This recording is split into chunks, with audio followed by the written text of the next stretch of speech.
365 promesas. 365 razones para creer que Dios nunca falla. Las hojas caen, bailan sin control. Mi suspiro rompe el silencio, buscando un rayo de sol. Descubriendo al Dios que cumple lo que dice. Con Wendy Necio Sub.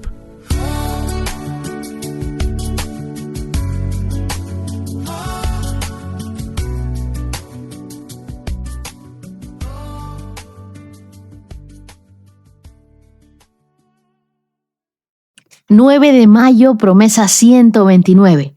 Cuando todo colapsa, el justo tiene dónde pararse. Proverbios, capítulo 14, versos del 32 al 33. Hay días donde la vida simplemente no avisa. Nos llega a un diagnóstico que nadie esperaba, una decisión que otros tomaron y nos dejó sin piso, una temporada en la que construiste con tanto esfuerzo, pero se tambalea.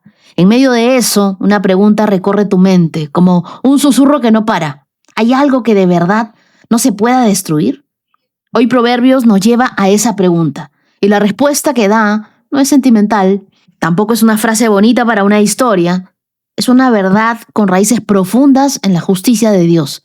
Cuando todo colapsa, el justo tiene donde pararse. No estamos hablando de gente perfecta. Estamos hablando de gente que decidió vivir orientada hacia Dios. Y la promesa es clara. Esa orientación construye algo que el desastre no puede destruir. Vamos a leer Proverbios, capítulo 14, verso 32, en la Nueva Traducción Viviente, que dice: los perversos son aplastados por el desastre, pero los justos tienen un refugio cuando mueren. Verso 33, la sabiduría es venerada en el corazón comprensivo. La sabiduría no se encuentra entre los necios. Y la Biblia, el mensaje, estos mismos pasajes, dice: la maldad de las personas malas hace que las dejen de lado. La integridad de las personas buenas crea un refugio seguro para vivir.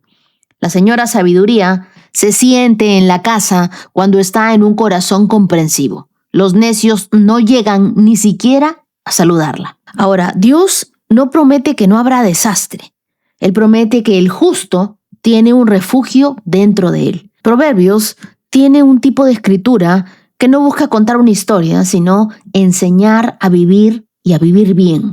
Era la educación de los jóvenes en la corte, en el hogar, en los mercados. Y su pregunta central siempre era la misma: ¿qué clase de vida construye algo que dure? En el mundo antiguo, sobre todo en el Medio Oriente, el refugio era una cuestión de vida o de muerte. Las ciudades tenían murallas, las casas tenían sótanos. Entonces el refugio era lo que te mantenía vivo cuando llegaba el enemigo. Salomón escribe buena parte de los proverbios y él era alguien que había visto reinos levantarse y también caer. Y sabía algo que muchos no querían escuchar: lo que determines en tu interior determina lo que permanece cuando todo afuera se sacude. La palabra refugio del verso 32 en el texto original hebreo tiene la idea de algo que tú resguardas, donde te proteges cuando llega la tormenta. Y ojo, no es que el justo no enfrente tormentas, es que tiene un lugar al cual ir cuando las tormentas llegan. Y ese lugar no lo construyó él, lo construyó su relación con Dios. El verso 33 introduce la sabiduría como si fuera una persona, pero me da mucha risa porque no es un hombre, es la señora sabiduría. Y es la señora sabiduría la que elige quedarse en los corazones. Lo que nos enseña que la sabiduría no es solo información, es una presencia que habita en quienes tienen disposición a escuchar. ¿Te has dado cuenta que no todos se sientan con la señora sabiduría a conversar a lo largo de su vida? Hay dos clases de construcciones en zonas sísmicas: las que se ven bien por fuera, fachada nueva, pintura fresca, materiales bonitos, pero cuando llega el temblor, tiemblan de arriba a abajo como si fueran una gelatina. Mientras que hay construcciones que tal vez no impresionan tanto visualmente, pero tienen algo que la primera no tiene: cimientos que van profundo. Un ingeniero sismológico no evalúa un edificio por cómo se ve, lo evalúa por lo que no se ve, por cuánto va hacia abajo, por qué tan anclado está a algo que no se mueve. La integridad funciona igual. No siempre impresiona desde afuera, no siempre gana los aplausos del momento, pero cuando llega el desastre, y llega para todos, el que construyó con integridad tiene algo que sostenerse. No porque no tiemble, sino porque tiene dónde agarrarse. La integridad no se nota cuando todo va bien. La integridad se nota cuando todo colapsa. Hay algo que Proverbios nos dice con una honestidad brutal. La maldad tiene una mecánica de autodestrucción. No es que Dios castiga caprichosamente a los perversos, no. Es que el estilo de vida que se construye sobre el engaño, sobre la deshonestidad, sobre el egoísmo, lleva en su interior su propio colapso. Porque las decisiones de hoy son las que determinan quién eres cuando ya no puedes elegir. Y eso es exactamente lo que Proverbios está diciendo. El perverso es aplastado por el desastre. No porque le cayó mala suerte, sino que cuando llegó la presión, no había nada sólido debajo. Lo que tú haces en privado determina lo que eres en público. Porque nunca sabes que Dios es todo lo que necesitas hasta que Dios es lo único que tienes. Y eso es exactamente lo que el desastre hace. No destruye al justo, sino que le demuestra que lo que tenía era real. Que el refugio no era una ilusión, era el fundamento que aguantó. Y la pregunta que te hago hoy no es si tú eres una persona buena o mala. La pregunta es, ¿en qué está anclada tu vida? Porque todos enfrentamos desastres, todos vamos a enfrentar colapsos, todos vivimos tormentas, algunos más de una vez. La diferencia no está en si llegan, porque van a llegar, sino en qué hay debajo cuando llegan. No es que el justo no cae, es que el justo tiene dónde pararse cuando cae. Y quiero que aprendas algo, el refugio no se construye en la tormenta, el refugio se construye mucho antes. Aquí hay algo que necesitamos escuchar y escuchar con calma, porque va en contra de lo que muchos de nosotros hacemos. La mayoría de las personas busca refugio cuando ya está en medio de la tormenta. Buscas a Dios cuando ya perdiste el trabajo. Oras cuando ya recibiste el diagnóstico. Te aferras a la fe cuando ya no te quedan otras opciones. Pero lo que nos dice Proverbios 14:32 no está describiendo un rescate de último minuto. No nos está describiendo un 911. Él está describiendo un refugio que ya estaba ahí. El justo no corre a construir un refugio cuando empieza la tormenta. No, el refugio ya existía, porque fue construido en los días normales, en las decisiones cotidianas, en ese hábito que tienes de leer la Biblia, en tu santidad, en tu integridad, en el día a día, porque tu preparación de hoy determinará tus posibilidades de mañana.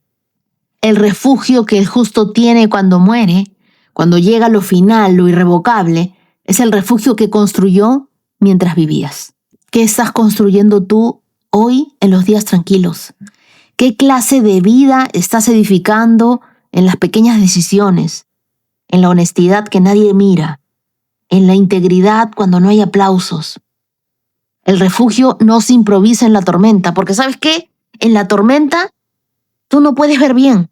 Yo no sé si a ustedes les pasa, pero cuando llueve, a uno se les empañan los lentes, no ve igual, no se puede trabajar bajo la lluvia. Entonces no puedes buscar un refugio en un momento de tormenta. Eso lo tienes que construir con calma. Cuando todo va bien, tienes que aprender a ser previsor, orar antes, prepararte antes, tener un refugio listo antes, saber a quién recurrir. Que no te sorprenda un diagnóstico malo, porque el justo no tiene temor de malas noticias. El verso 33 dice que la sabiduría se siente en casa. El mensaje lo dice así, en el corazón comprensivo, y que los necios no llegan ni a saludarla. La diferencia entre el sabio y el necio en Proverbios no es en base a su coeficiente intelectual, es en base a la postura de su corazón. John Mason escribió algo que me quedó grabado. Las personas que no pueden aprender de los demás no pueden avanzar. Y lo que dice Proverbios lo dice de una forma aún mucho más radical, porque si tú no tienes una postura de aprendiz, La sabiduría puede pasar frente a tu puerta y ni te toca, como si no hubiera pasado. La humildad no es debilidad, es una postura que te hace enseñable. La pregunta que nos confronta este verso es, ¿tú tienes un corazón comprensivo? ¿O tienes un corazón que ya cree saberlo todo, que ya llegó a la meta, que no necesita corrección? Porque la sabiduría que construye refugios, la que produce el tipo de vida que no colapsa, esa solo habita donde hay disposición a escuchar. Solo habita en un corazón enseñable. La sabiduría no va a entrar por una invitación formal. Entra cuando tu corazón está dispuesto. ¿Te diste cuenta lo que dice este verso? Que los justos tienen un refugio cuando mueren. No dice cuando atraviesan una crisis. No dice cuando pierden el trabajo o cuando llega la enfermedad. Dice cuando mueren. El refugio del justo no termina ni con la muerte. ¿Te has dado cuenta? Esta es una promesa eterna, no es algo temporal. Proverbios está diciendo que la vida construida sobre integridad, sobre sabiduría, tiene una protección que va más allá de lo que este mundo puede quitarte. Mientras el mundo vive aterrorizado de perderlo todo, la salud, el dinero, la reputación, el justo vive sabiendo que hay algo que ningún desastre puede tocar. Pablo lo entendió. Para él, el vivir era Cristo y el morir ganancia. No porque no amara la vida, sino porque sabía que el refugio que había encontrado en Cristo era más grande que la vida misma. El refugio del justo no es una emoción, tampoco es una temporada de bendición, es una persona. Y esa persona no cambia. El desastre puede sacudirte, sí, pero no puede quitarte lo que Dios construyó en ti. ¿Tú vives hoy con esa certeza? Y no hablo de ser arrogantes, hablo de una profunda paz que nos viene de saber que estamos parados sobre algo que no se mueve, sobre nuestra roca. Esa es la promesa de Proverbios 14:32.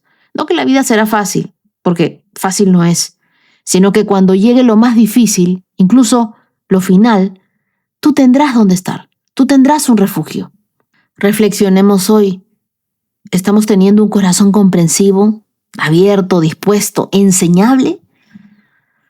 ¿O llevamos tiempo creyendo que ya sabemos lo suficiente y que nadie tiene nada que enseñarnos? ¿Estás reaccionando impulsivamente ante lo que te está pasando? ¿O estás permitiendo que la sabiduría de Dios hable antes que tus emociones? Ora conmigo y dile, Señor, gracias porque tú eres ese refugio que no se mueve. Gracias porque cuando todo a nuestro alrededor tiembla, tú eres ese suelo firme donde nosotros podemos pararnos. Quita de nosotros todo miedo, todo lo que nos paraliza. Hoy reconocemos que muchas veces hemos construido sobre cosas que no permanecen, sobre la aprobación de otros, sobre el éxito visible, sobre lo que se ve bien de afuera, pero no estamos construyendo algo por dentro. Ayúdanos a no ser superficiales. Te pedimos que seas tú quien construya en nosotros lo que dura. Danos corazones comprensivos, abiertos, dispuestos, enseñables. Que la Señora Sabiduría se siente en la casa con nosotros. Que cada decisión que hoy tomamos sea la piedra de refugio a la cual nosotros vamos a ir mañana. Que en los días que llegue el desastre encontremos que teníamos un refugio en ti, en tu presencia, donde podíamos pararnos, donde podíamos disfrutar de ti, donde podíamos correr seguros. Gracias, amado Dios. Oramos en el nombre de Jesús. Amén. Y si quieres escribir algo en tu cuaderno, pon ahí, Dios es mi refugio seguro. Nada que venga puede destruir lo que Él construyó en mí. Las lecturas que nos acompañan en este día las encontramos en 1 Samuel capítulo 5, verso 1, hasta el capítulo 7, verso 17. Juan capítulo 6, versos del 1 al 21, el Salmo 106, versos del 13 al 31, y Proverbios capítulo 14, versos 32 y 33, que ya no lo vamos a leer porque acabamos de desarrollarlo en la promesa. Y ahora sí, te pido que tomes tu Biblia, tu lapicero, tu cuaderno, le pidas al Espíritu Santo que te hable, que se te destapen estos oídos espirituales, que tengas tus lentes de la fe bien puestos para que puedas ver con claridad todo lo que Dios quiere hablarte hoy. ¿Estás listo para esta carrera de 129K? Comenzamos en 3, 2, 1... Adelante. Primera de Samuel, capítulo 5, verso 1. Después de que los filisteos capturaron el arca de Dios, la llevaron al campo de batalla en Ebenezer, hasta la ciudad de Asdod. Llevaron el arca de Dios al templo del dios Dagón y la pusieron junto a una estatua de Dagón. Pero cuando los ciudadanos de Asdod fueron a verla a la mañana siguiente, la estatua de Dagón había caído boca abajo delante del arca del Señor. Así que la levantaron y nuevamente la colocaron en su lugar. Pero temprano, al día siguiente, sucedió lo mismo. De nuevo, Dagón había caído abajo frente al arca del Señor. Esta vez, su cabeza y sus manos se habían quebrado y estaban a la entrada. Solo el tronco de su cuerpo quedó intacto. Por eso, hasta el día de hoy, ni los sacerdotes de Dagón, ni nadie más que entra al templo de Dagón en Asdod, pisan el umbral. Entonces, la mano dura del Señor hirió a la gente de Asdod y de las aldeas cercanas con una plaga de tumores. Cuando el pueblo se dio cuenta de lo que sucedía, exclamó: «No podemos quedarnos con el arca de Dios de Israel ni un minuto más. Él está en contra de nosotros. Todos seremos destruidos junto con Dagón, nuestro Dios».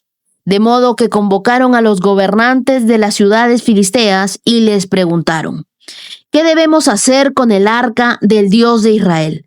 Los gobernantes deliberaron y contestaron: «Trasládenla a la ciudad de Gat». Así que trasladaron el arca de Dios de Israel a Gat. Pero cuando el arca llegó a Gat, la mano dura del Señor cayó sobre los hombres, jóvenes y mayores. Los hirió con una plaga de tumores y hubo gran pánico. Entonces enviaron el arca de Dios a la ciudad de Ecrón.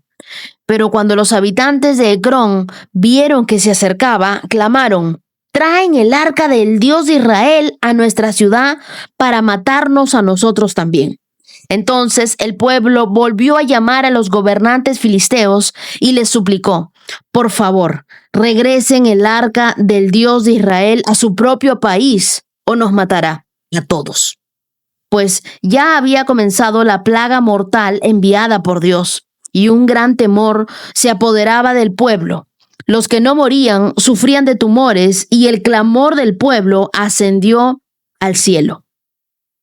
Primera de Samuel, capítulo 6. Así que el arca del Señor permaneció en territorio filisteo por un total de 7 meses. Entonces los filisteos mandaron llamar a sus sacerdotes y adivinos y les preguntaron: «¿Qué debemos hacer con el arca del Señor? Díganos cómo devolverla a su propio país». «Devuelvan el arca del Dios de Israel junto con un regalo», les dijeron. «Envíen una ofrenda por la culpa para que la plaga se detenga. Entonces, si se sanan, sabrán que fue la mano de Dios la que causó esta plaga». «¿Qué clase de ofrenda por la culpa debemos enviar?», preguntaron. Entonces les respondieron: «Ya que la plaga los hirió a ustedes y a sus 5 gobernantes, elaboren 5 tumores de oro y 5 ratas de oro como los que asolaron la tierra. Hagan estas cosas para demostrar su respeto al Dios de Israel. Tal vez entonces Él deje de afligirlos a ustedes, a sus dioses y a su tierra. No sean tercos y rebeldes como lo fueron Faraón y los egipcios. Cuando Dios terminó con ellos, estaban deseosos de dejar ir a Israel. Así que construyan una carreta nueva y busquen 2 vacas que acaben de tener cría. Asegúrense de que las vacas nunca hayan llevado yugo. Engánchenlas a la carreta, pero encierren sus becerros en un corral. Pongan el arca del Señor en la carreta y junto a ella coloquen un cofre con las ratas de oro y los tumores de oro que estarán enviando como ofrenda por la culpa. Después, dejen que las vacas vayan por donde quieran. Si cruzan la frontera de nuestra tierra y van hacia Bet-Semes, sabremos que fue el Señor quien trajo este terrible desastre sobre nosotros. Si no la cruzan, sabremos que no fue la mano de Dios que causó esta plaga, más bien sucedió por pura casualidad. Así que llevaron a cabo las instrucciones, engancharon 2 vacas a la carreta y encerraron sus crías en un corral. Luego pusieron el arca del Señor en la carreta junto con el cofre que contenía los tumores y las ratas de oro. Y efectivamente, las vacas, sin desviarse a ningún lado, siguieron directo por el camino hacia Bet-Semes, mugiendo por todo el camino. Los gobernantes filisteos la siguieron hasta los límites de Bet-Semes. Ahora bien, los habitantes de Bet-Semes estaban cosechando trigo en el valle y cuando vieron el arca se llenaron de alegría. La carreta entró en el campo de un hombre llamado Josué y se detuvo junto a una roca grande. Entonces la gente hizo pedazos la madera de la carreta para la leña, mató a las 2 vacas y las sacrificó al Señor como ofrenda quemada. Varios hombres de la tribu de Leví levantaron de la carreta el arca del Señor y el cofre, que contenía las ratas y los tumores de oro, y los pusieron sobre la roca grande. En ese día, el pueblo de Bet-Semes ofreció muchos sacrificios y ofrendas quemadas al Señor. Los 5 gobernantes filisteos observaron todo esto y luego regresaron a Ecrón ese mismo día. Los 5 tumores de oro enviados por los filisteos al Señor como ofrenda por la culpa eran regalos de los gobernantes de Asdod, Gaza, Ascalón, Gat y Ecrón. Las 5 ratas de oro representaban las 5 ciudades filisteas junto con las aldeas vecinas que eran controladas por los 5 gobernantes. La gran roca de Bet-Semes, donde colocaron el arca del Señor, todavía está en el campo de Josué como un testimonio de lo que sucedió allí. Pero el Señor mató a 70 hombres de Bet-Semes porque miraron dentro del arca del Señor, y el pueblo hizo gran duelo por lo que el Señor había hecho. ¿Quién puede estar en la presencia del Señor? Este Dios santo, clamaron. ¿A dónde podremos enviar el arca desde aquí? Así que enviaron mensajeros a la gente de Kiriat Jearim y le dijeron: los filisteos han devuelto el arca del Señor, vengan y llévensela. Primera de Samuel, capítulo 7. Entonces los hombres de Kiriat Jearim fueron por el arca del Señor, la llevaron a la casa de Abinadab, que estaba en las laderas, y comisionaron a su hijo Eleazar para que se encargara de ella. El arca permaneció en Kiriat Jearim mucho tiempo, 20 años en total. Durante ese tiempo, todos los israelitas se lamentaron porque parecía que el Señor los había abandonado. Entonces Samuel le dijo a todo el pueblo de Israel: si de todo corazón desean volver al Señor, desháganse de sus dioses ajenos y de las imágenes de Astoret. Dediquen su corazón al Señor y obedézcanlo solamente a Él. Entonces Él los rescatará de los filisteos. Así que los israelitas se deshicieron de todas sus imágenes de Baal y de Astoret y adoraron únicamente al Señor. Marca esos versos del 3 al 5. Después Samuel le dijo: reúnan a todo Israel en Mizpa y yo oraré al Señor por ustedes. De manera que se reunieron en Mizpa en una gran ceremonia, sacaron agua de un pozo y la derramaron delante del Señor. Asimismo, no comieron durante todo el día y confesaron que habían pecado contra el Señor. Fue en Mizpa donde Samuel se convirtió en juez de Israel. Cuando los gobernantes filisteos se enteraron de que Israel se había reunido en Mizpa, movilizaron a su ejército y avanzaron. El miedo invadió a los israelitas cuando supieron que los filisteos se acercaban. No dejes de rogarle al Señor nuestro Dios que nos salve de los filisteos, le suplicaron a Samuel. Entonces Samuel tomó un cordero y lo ofreció al Señor como ofrenda quemada entera. Rogó al Señor que ayudara a Israel y el Señor le contestó. Entonces, justo en ese momento en que Samuel sacrificaba la ofrenda quemada, llegaron los filisteos para atacar a Israel. Pero ese día el Señor habló con una poderosa voz de trueno desde el cielo y causó tal confusión entre los filisteos que los israelitas los derrotaron. Los hombres de Israel los persiguieron desde Mizpa hasta un lugar abajo de Bet-car, matándolos a lo largo del camino. Luego Samuel tomó una piedra grande y la colocó entre las ciudades de Mizpa y Gesana. La llamó Ebenezer, que significa la piedra de ayuda, porque dijo, hasta aquí el Señor nos ha ayudado. Eso también márcalo, Ebenezer. De modo que los filisteos fueron sometidos y no volvieron a invadir Israel por algún tiempo. Y durante toda la vida de Samuel, la mano poderosa del Señor se levantó contra los filisteos. Entonces fueron restituidas a Israel las aldeas cercanas a Ecrón y a Gat que los filisteos habían tomado, junto con el resto del territorio que habían tomado de Israel.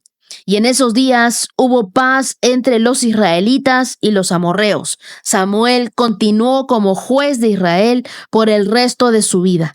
Cada año hacía un recorrido y establecía su tribunal, primero en Betel, luego en Gilgal y después en Mizpa. Juzgaban al pueblo de Israel en cada uno de estos lugares. Luego regresaba a su hogar en Ramá, donde también atendía otros casos. En Ramá, Samuel construyó un altar al Señor. El arca significaba la presencia de Dios. Y la presencia de Dios no es un objeto místico que se pueda manipular como una fórmula mágica para el éxito. En estos capítulos de Primera de Samuel, el arca del pacto fue llevada como trofeo por los filisteos. Pero el Dios de Israel demostró que no puede ser domesticado ni compartido con ídolos.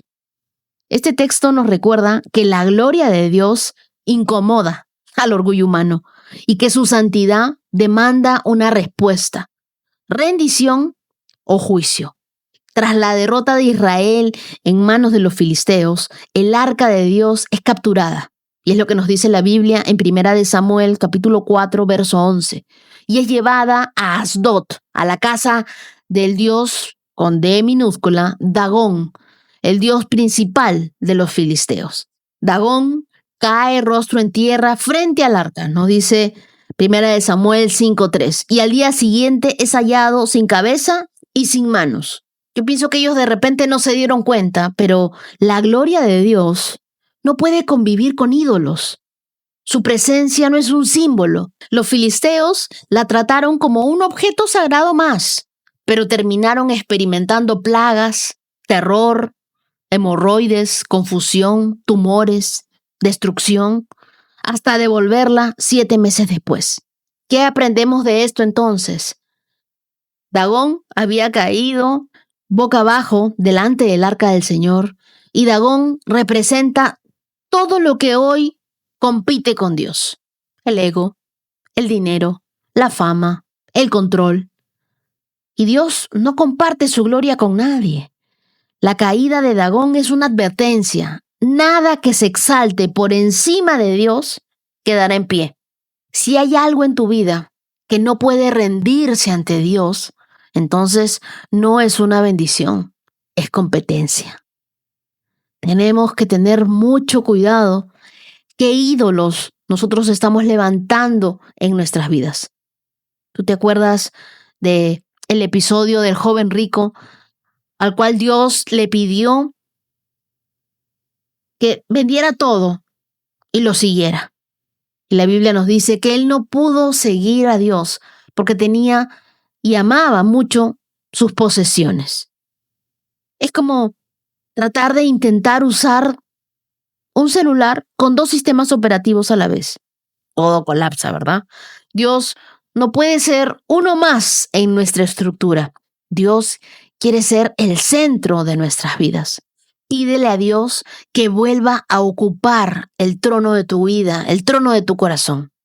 Luego leemos en 1 Samuel 5:6 que la mano del Señor los hirió con gran temor y hubo tumores en toda la ciudad.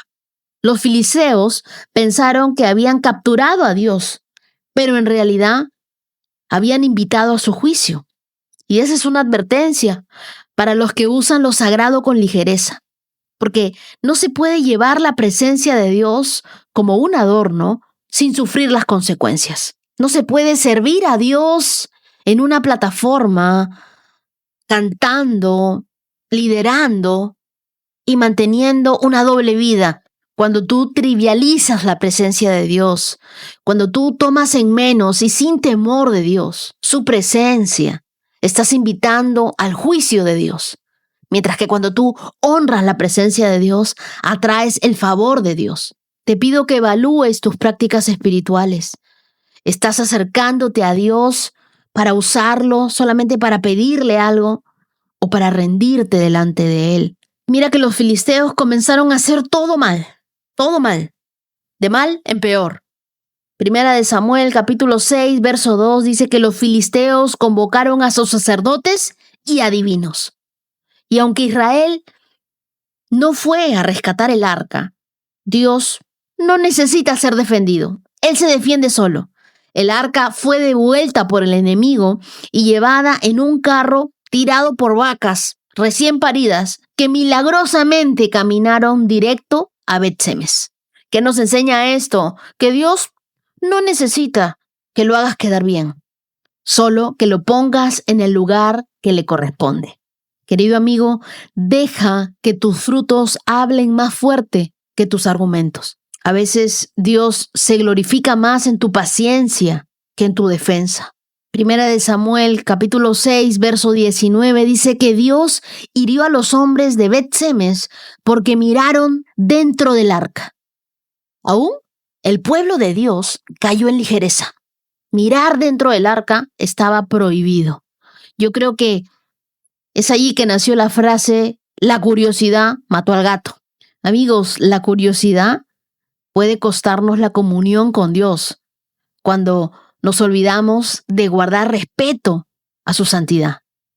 Y en 1 Samuel, capítulo 7, verso 2, la restauración empieza cuando el pueblo se vuelve a Dios con todo el corazón. Dice, entonces todo el pueblo de Israel buscó nuevamente al Señor. Verso 3, si se quieren volver al Señor de todo corazón, desháganse de sus ídolos. Después de 20 años de vacío espiritual, el pueblo se arrepiente. Samuel, ahora como profeta y juez, guía un movimiento de intercesión, de renovación y de pureza. La restauración no comienza con las muchas actividades, comienza en el altar. En varios países, movimientos de oración han comenzado en pequeñas salas y han terminado llenando estadios. Cuando un pueblo, cuando un grupo de personas se vuelve a Dios, es decir, dejan su vida pasada y comienzan a seguir a Dios, Dios responde. Juan, capítulo 6. Después, Jesús cruzó al otro lado del mar de Galilea, conocido también como el mar de Tiberias. Una gran multitud siempre lo seguía a todas partes porque veía las señales milagrosas que hacía cuando sanaba a los enfermos. Entonces Jesús subió a una colina y se sentó allí rodeado de sus discípulos. Ya era casi el tiempo de la celebración de la Pascua judía. Enseguida Jesús vio que una gran multitud venía a su encuentro. Dirigiéndose a Felipe, le preguntó, ¿dónde podemos comprar pan para alimentar a toda esta gente? Lo estaba poniendo a prueba, porque Jesús ya sabía lo que iba a hacer. Felipe contestó, aunque trabajáramos meses enteros, no tendríamos el dinero suficiente para alimentar a toda esta gente. Entonces habló Andrés, el hermano de Simón Pedro. Aquí hay un muchachito que tiene 5 panes de cebada y 2 pescados. ¿Pero de qué sirven ante esta enorme multitud? Jesús dijo, díganle a todos que se sienten. Así que todos se sentaron sobre la hierba en las laderas.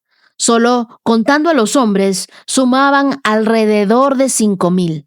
Luego Jesús tomó los panes y dio gracias a Dios y lo distribuyó entre la gente. Después hizo lo mismo con los pescados y todos comieron cuanto quisieron. Una vez que quedaron satisfechos, Jesús les dijo a sus discípulos, ahora junten lo que sobró para que no se desperdicie nada. Entonces ellos juntaron las sobras y llenaron 12 canastos con los restos que la multitud había dejado después de comer de los 5 panes de cebada. La gente, al ver la señal milagrosa que Jesús había hecho, exclamó, no hay duda de que es el profeta que esperábamos. Cuando Jesús vio que estaban dispuestos a hacerlo rey a la fuerza, se escabulló hacia las colinas él solo. Al atardecer, los discípulos de Jesús bajaron a la orilla del lago para esperarlo, pero al ver que caía la noche y que Jesús aún no había vuelto, subieron a la barca y comenzaron a cruzar el lago rumbo a Capernaum. Poco después se levantó un viento fuerte sobre ellos y el mar se agitó mucho. Habían remado unos 5 o 6 kilómetros cuando de pronto vieron a Jesús caminando sobre el agua en dirección a la barca. Estaban aterrados, pero él exclamó, no tengan miedo. Yo estoy aquí.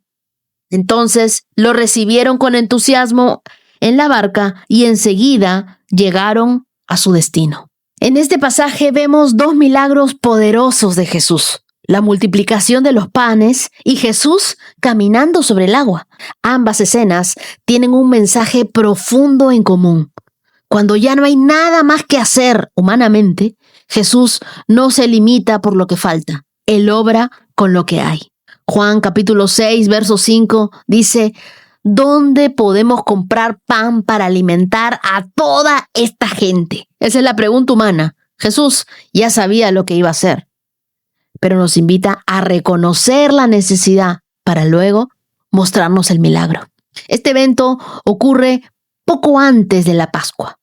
Lo que no es un dato menor, Juan conecta la multiplicación con el maná del desierto en los tiempos de Moisés. Aquí Jesús se revela como el nuevo Moisés y también como el verdadero pan del cielo. Jesús pone a prueba a Felipe con una pregunta imposible. Alimentar a más de 5,000 personas, sin contar mujeres y niños, con recursos humanos escasos. El objetivo no era la logística, sino la fe. Versos 5 y 6, Jesús pronto vio a una gran multitud y le preguntó a Felipe, ¿dónde podremos comprar pan? Ahora, Jesús no pregunta porque necesita ideas, sino porque quiere revelar el límite humano y activar esa dependencia divina que nosotros debemos tener. Jesús siempre sabe lo que va a hacer, incluso cuando tú no sabes qué hacer. Y es que la fe no es tener todas las respuestas, es confiar en quien ya las tiene. El verso 9 dice, aquí hay un muchacho con 5 panes de cebada y 2 pescados. Pero, ¿de qué sirven ante esta enorme multitud? Los panes de cebada eran el pan más barato. Y Jesús no eligió la abundancia, Él eligió la disponibilidad. Porque Dios no bendice lo que tú escondes, Él bendice lo que tú entregas. Te invito a que nunca subestimes un pequeño acto de fe. Un mensaje, una oración, una sonrisa puede alimentar a alguien que está hambriento de esperanza. Después del milagro, Jesús se retira para evitar que lo conviertan en un símbolo político. En el verso 15 Él nos dice, Jesús se dio cuenta de que querían obligarlo a ser rey, así que se escabulló solo. El pueblo vio pan y pensó en poder, Pero Jesús no vino a reinados terrenales, sino Él tenía un reino eterno. Él no vino a cumplir con agendas humanas, sino con el propósito de su Padre. Dios no vino a cumplir tus expectativas. Él vino a cumplir su propósito en ti. Así que no sigas a Jesús por lo que Él te da. Síguelo por quien es. El pan sacia un día, pero la presencia de Dios te transforma para siempre. Versos 19 y 20, Jesús se acerca a la barca y dice, caminando sobre el agua. Y todos quedaron aterrados. Qué imagen, ¿no? Jesús no solo camina en lo sobrenatural, camina sobre lo que asusta a sus discípulos. Me encanta lo que les dice, y lo he marcado aquí en mi Biblia, el verso 20 de Juan 6. No tengan miedo, yo estoy aquí. No tengan miedo, yo estoy aquí. ¿Qué significa esto? Que lo que te atemoriza está debajo de los pies de Jesús. La próxima vez que tú sientas temor, no ores primero para que se acabe el temor. Ora a Jesús y dile, camina hacia mí, quédate en mi barco. Jesús, quiero que estés conmigo, porque cuando tú estás conmigo, el temor se va. Salmos 106, verso 13. Sin embargo, qué pronto olvidaron lo que Él había hecho. No quisieron esperar su consejo. En el desierto dieron rienda suelta a sus deseos. Pusieron a prueba la paciencia de Dios en esa tierra árida y baldía. Entonces les dio lo que pedían, pero al mismo tiempo les dio una plaga. La gente del campamento se puso celosa de Moisés y tuvo envidia de Aarón, el santo sacerdote del Señor. Por esa causa la tierra se abrió y se tragó a Datán y enterró a Abirán junto con los otros rebeldes. Sobre sus seguidores cayó fuego. Una llama consumió a los perversos. Los israelitas hicieron un becerro en el monte Sinaí. Se inclinaron ante una imagen hecha de oro. Cambiaron a su glorioso Dios por la estatua de un toro que come hierba. Se olvidaron de Dios, su Salvador, quien había realizado tantas grandezas en Egipto. Obras tan maravillosas en la tierra de Cam, hechos tan asombrosos en el Mar Rojo. Por lo tanto, Él declaró que los destruiría. Pero Moisés, su escogido, intervino entre el Señor y los israelitas. Le suplicó que apartara su ira y que no los destruyera. El pueblo se negó a entrar en la agradable tierra, porque no creía en la promesa de que Dios los iba a cuidar. En cambio, rezongaron en sus carpas y se negaron a obedecer al Señor. Por lo tanto, Él juró solemnemente que los mataría en el desierto, que dispersaría a sus descendientes entre las naciones y los enviaría a tierras distantes. Después, nuestros antepasados se unieron para rendir culto a Baal en Peor. Hasta comieron sacrificios ofrecidos a los muertos. Con todo eso, provocaron el enojo del Señor. Entonces se desató una plaga en medio de ellos. Pero Finés tuvo el valor de intervenir y la plaga se detuvo. Por eso, desde entonces, se le considera un hombre justo. La historia de Israel no es solo una narración antigua, es el espejo de nuestro corazón. En estos versículos, el salmista nos muestra cómo la impaciencia, el deseo desenfrenado y la idolatría provocaron la ira de Dios, pero también cómo la intercesión de los justos puede detener el juicio.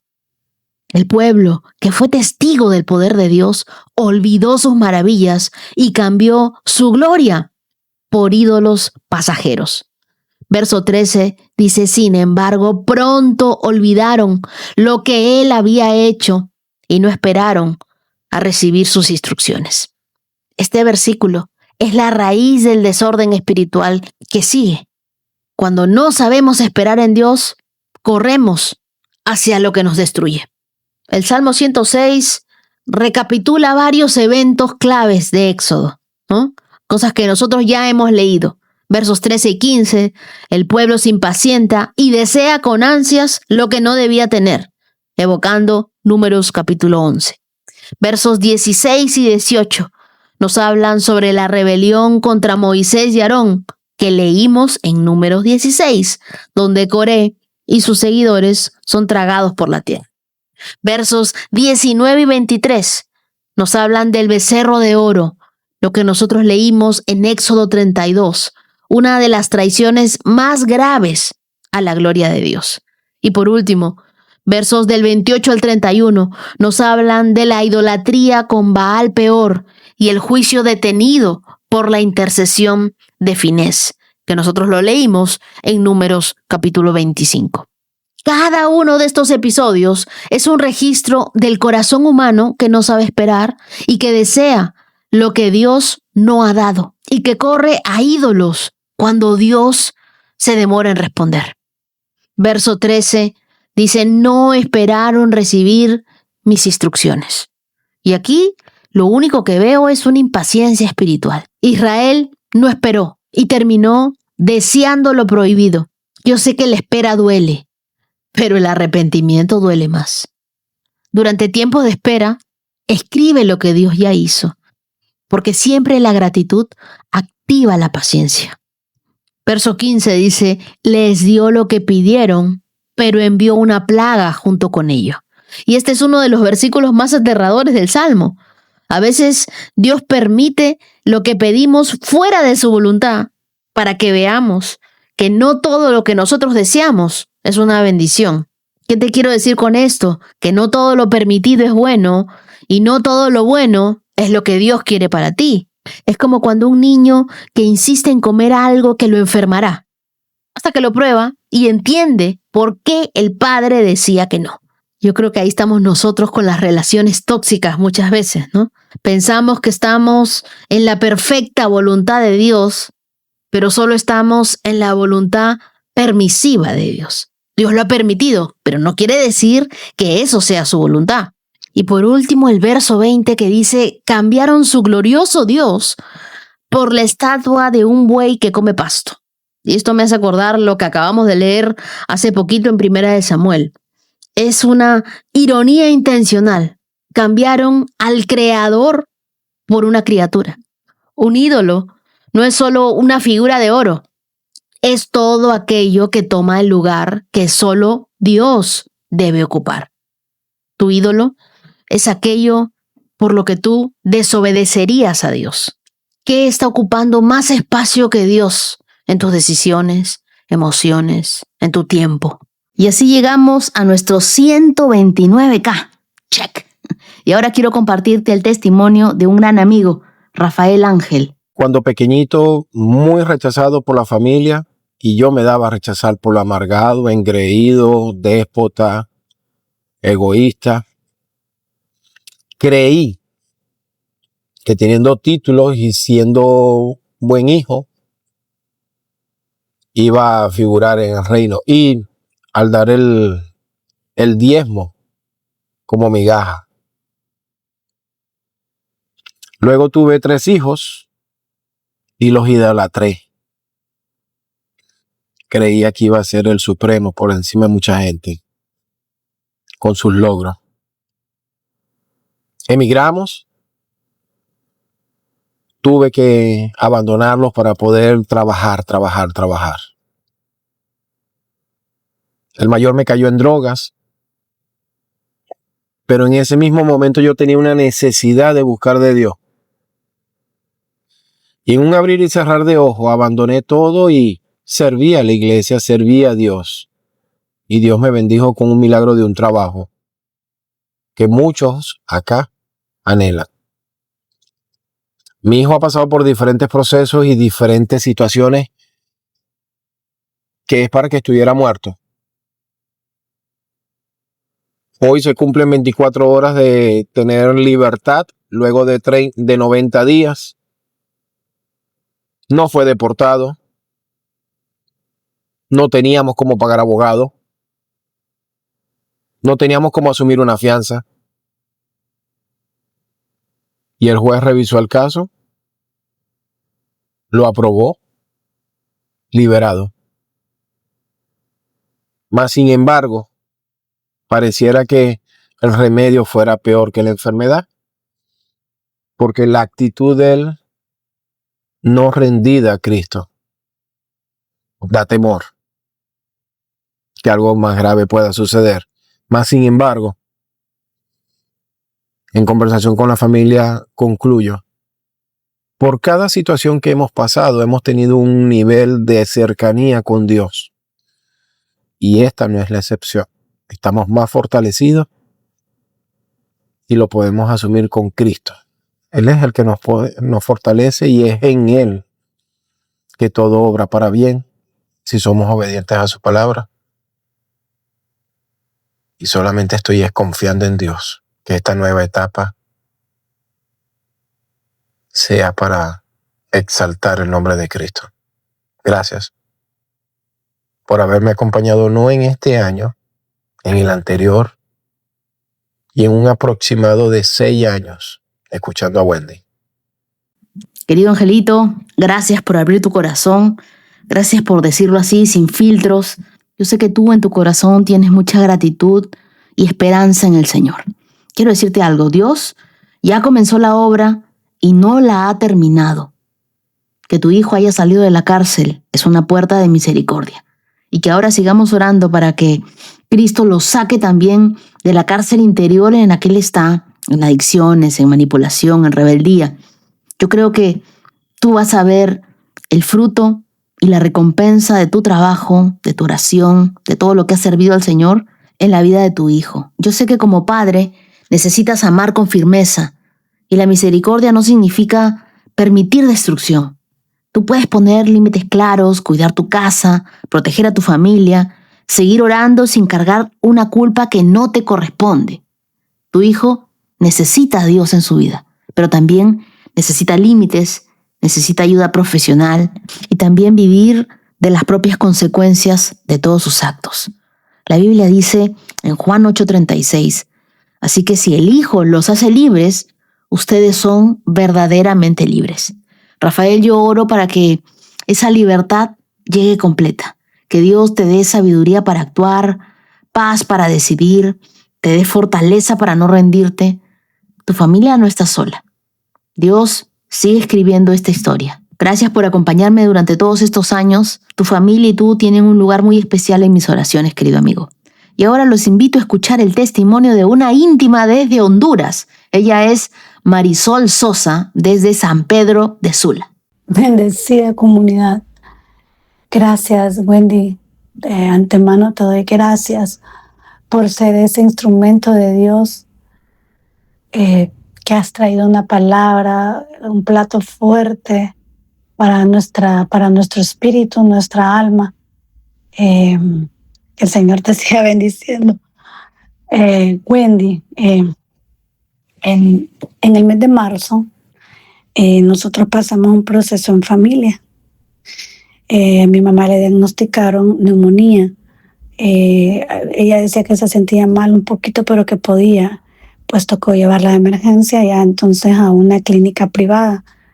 En esos días que ella estuvo hospitalizada, ella se sentía triste. Ella también es, verdad, de la fe, pero no dejaba su alma de estar triste. Para esos días yo llevaba atrasado 7 días y dije, cuando se pueda voy a aprovechar aquí en el dormitorio donde ella está hospitalizada para poder poner el devocional e irme actualizando. Pero al verla triste y eso, yo le decía, Señor, tráeme una palabra, tráeme una palabra. Y me recordó, Jehová es mi pastor y nada me faltará. Ese es uno de los versículos de ella. Bueno, pasó eso. Luego coloco el devocional y yo iba atrasada, Wendy. Y tú justamente dijiste algo, dijiste esa palabra. Y yo, mamá, ves, el Señor te la está confirmando. Y yo, Señor, gracias que usaste todo esto para poder. Y yo, gracias al Señor, mi mamá salió de eso. Confortó esa palabra tan pequeña y tan gigante en lo espiritual para mi madre, para mí, para mi familia, increíblemente. Y a eso, Wendy, el Señor pagó la deuda que estaba en ese momento ahí en esa clínica privada. Yo la llevé sin saber que iba a quedar hospitalizada. Wendy, toda la familia de parte de mi madre, mis hermanos respondieron, todo lo pagó el Señor, Wendy, todo. Yo lo decía, Señor, realmente amas a mi mamá, no sabía cuánto la amabas, porque mostró que la había llevado a ese lugar para mostrarnos cuánto la amaba.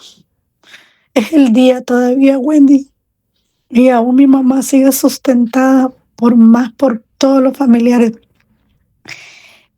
Y yo quiero compartirles de que el Señor siempre trae una palabra y siempre trae una puerta. A pesar que esto pasó en marzo, quedé impresionada, Wendy. Hasta para mi combustible, para moverme, Él lo proveyó, Wendy. Yo igual le bendigo a los que pudieron dar.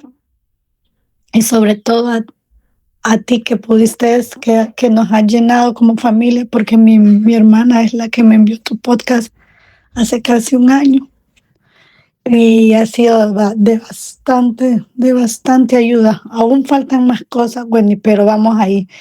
Muchísimas gracias a esta querida comunidad, que cada día se hace más grande, porque la palabra del Señor nunca va a parar. Mi querida Marisol, gracias por abrirnos el corazón y contarnos tu testimonio tan lleno de amor, de provisión y de cuidado de Dios. Es hermoso ver cómo Dios, en medio de la enfermedad, de la preocupación, no solamente sostuvo la salud de tu mamá, sino también el corazón de toda tu familia.